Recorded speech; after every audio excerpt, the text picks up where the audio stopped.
The night shift, long hours, empty halls, and the unsettling quiet that makes you feel like you're not alone. But sometimes, you aren't. These are three terrifying true night shift horror stories that will make you think twice about working after dark.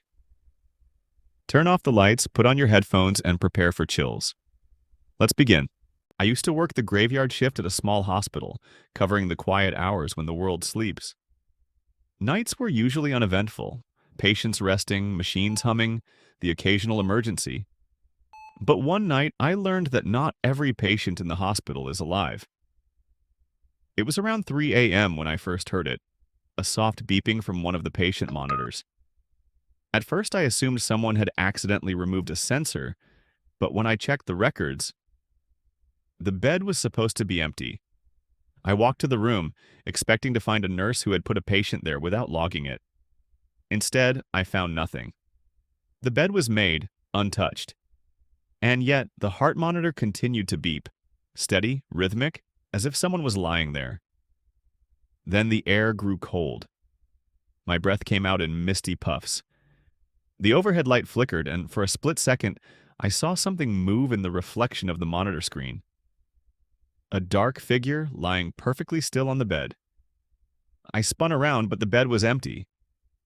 The beeping suddenly stopped. I told myself I was imagining things.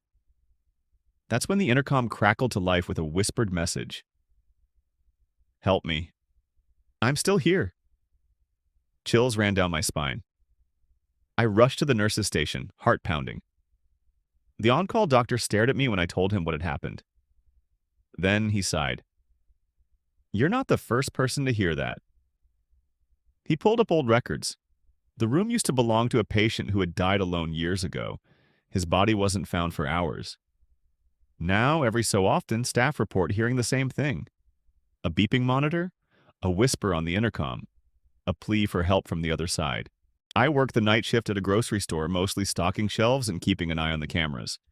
It's boring, quiet, and for the most part, I prefer it that way. But a few months ago, something happened that I can't explain. It was just past midnight when I heard the freezer door slam shut on its own. Now I knew I was the only person back there. My coworker was up front, ringing up the last customers before closing. But when I checked the security feed, I saw something that made my stomach drop. The freezer door had opened by itself, and then, as if pulled by invisible hands, it had swung violently shut. I grabbed my flashlight and walked toward the freezer, my breath fogging up in the sudden chill. I hesitated before opening the door, every instinct screaming at me to leave it alone. But I had to check. As I pulled it open, the motion sensor light flickered to life, revealing nothing but shelves of frozen meat. And footprints. Wet, bare footprints, leading deeper into the freezer. The door slammed behind me. Panic surged through me as I banged against it, my breath coming in sharp gasps. I fumbled for my radio, trying to call my coworker. And then, in the freezing darkness, I heard breathing. Ragged, wet breathing right behind me. I spun around, swinging the flashlight wildly. There was nothing there, but the footprints were gone. And yet the breathing remained. With a final desperate shove, I threw myself against the door, bursting out into the main aisle. My coworker ran over, eyes wide, asking what had happened. The freezer was empty when we checked. But the cameras? They told a different story. The footage showed the freezer door closing on me, but I wasn't alone. For a split second, right before the feed cut out, there was a shadowy figure standing behind me. A figure that never left. I worked the closing shift at a 24-hour diner, the kind of place that only gets a few customers after midnight. Drunk college kids, late-night truckers, the occasional lost traveler. That night, it was just me, the cook, and a man sitting alone in the back booth. He had been there for hours, not eating, just staring at the window. The weirdest part? There was nothing outside, just an empty parking lot. At 2:45 a.m., I finally walked over. "Hey, sir, we're about to close soon. Can I get you anything else?" He slowly turned to face me, and that's when I realized he had no eyes. Just two dark, empty sockets. but he was looking right at me. I stumbled back, my breath catching in my throat.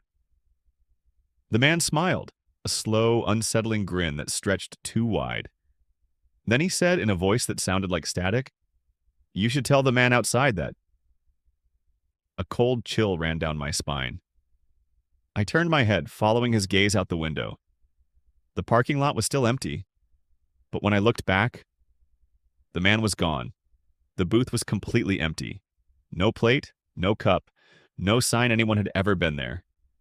I locked the doors early that night, my hands shaking as I shut the blinds.